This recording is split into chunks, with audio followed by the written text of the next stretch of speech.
Halo sobat-sobat semua, kembali lagi di channel Behold. Kali ini saya akan melanjutkan merangkum alur cerita film Pokemon Black and White Adventure in Unova.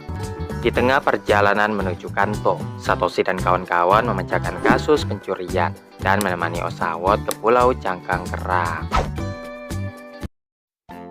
Satoshi dan kawan-kawan menaiki kapal yang akan menuju ke Decolor Island. Masih ada banyak waktu sebelum mereka tiba di perhentian berikutnya. Oleh karena itu, Parker menyarankan bagaimana kalau mereka mengikuti Marine Cup turnamen. Mereka bingung karena Parker ini juga ada di kapal sebelumnya. Parker lalu menjelaskan bahwa yang mereka temui sebelumnya adalah sepupunya.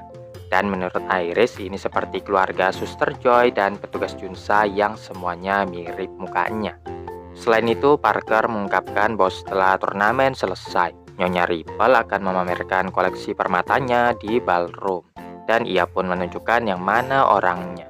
Dan seperti pernah melihatnya di suatu tempat, hal itu wajar saja, karena Nyonya Ripple adalah kolektor permata terkenal dari Unova yang telah tampil berkali-kali di televisi.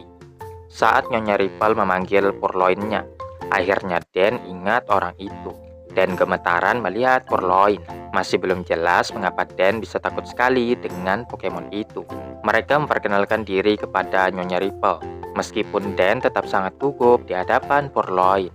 Nyonya Ripple menjelaskan bahwa Purloin gelisah akhir-akhir ini, semenjak ia membawa Eye of Leopard kemana-mana, permata yang sangat berharga. Kemudian Nyonya Ripple membawa mereka ke ruangan tempat perhiasannya disimpan, yang dijaga oleh Watchog. Sesampainya di dalam, Nyonya Ripple membuka atasnya yang penuh dengan berbagai permata langka dan menyebutkan namanya satu persatu. Terakhir ada Eye of Leopard yang sama persis seperti namanya. Nyonya Ripple menambahkan permata ini hanya bisa ditemukan di Unova dan merupakan yang terbesar di antara yang lainnya. Tapi Purloin nampaknya tidak menyukainya.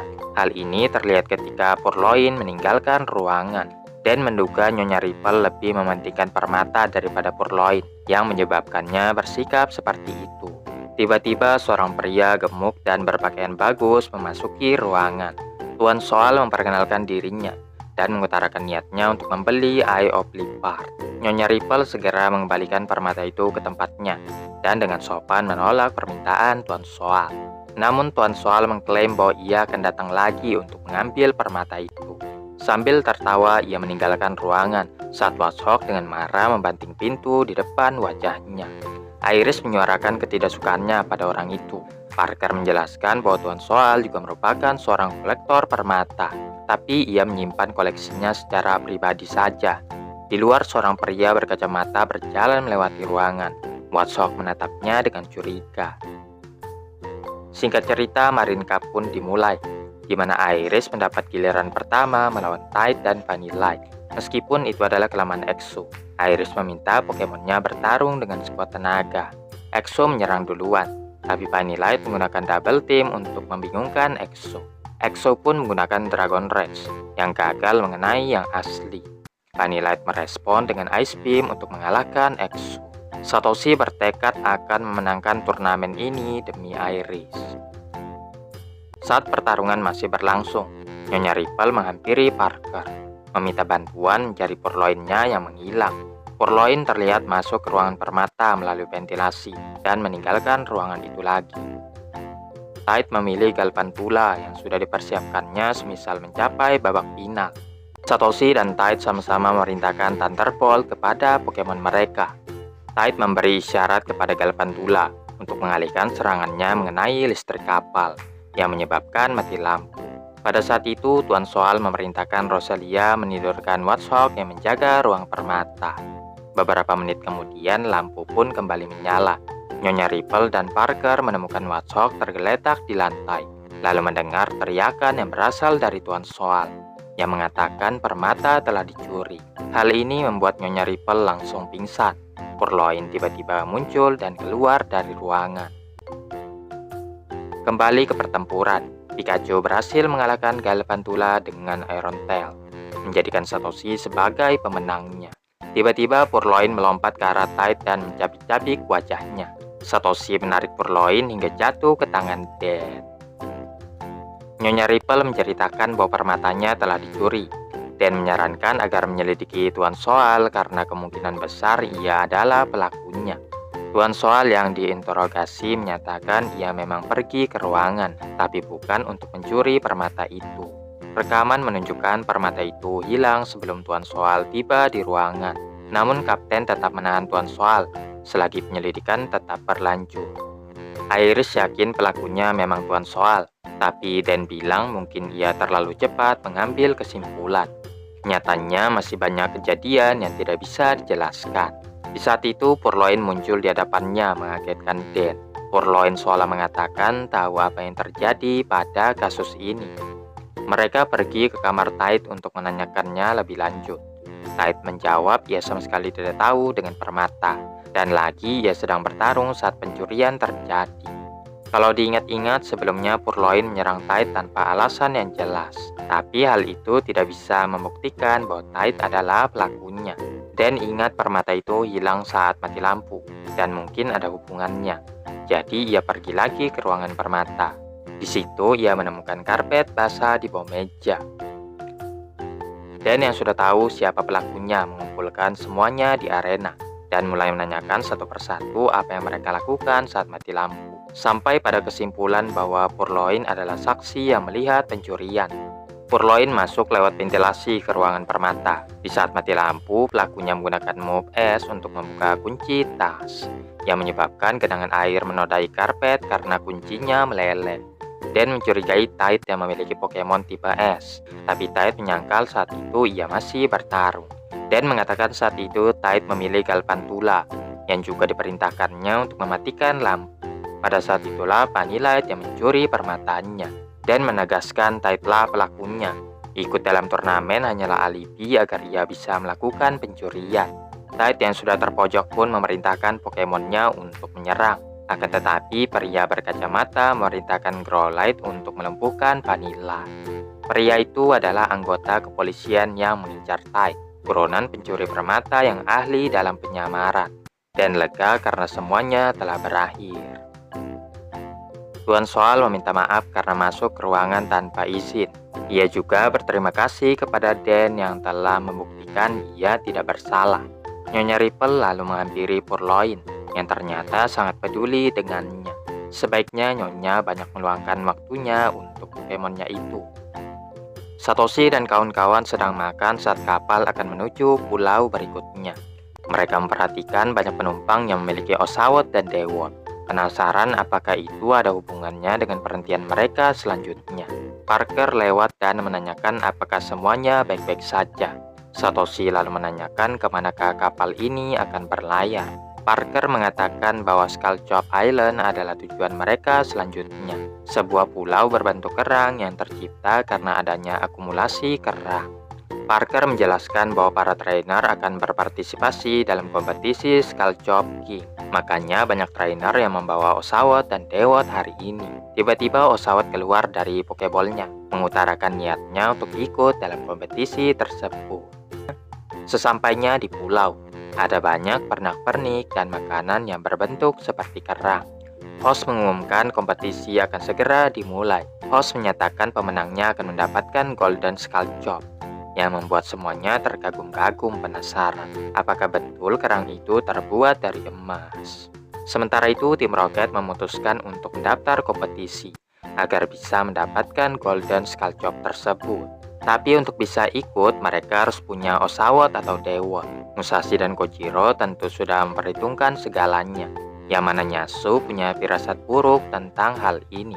Selain itu, pemenangnya juga berhak menguasai pulau bersama sang ratu Osarina. Oshawott langsung jatuh cinta kepadanya, berlari ke depan panggung untuk merayu Osarina.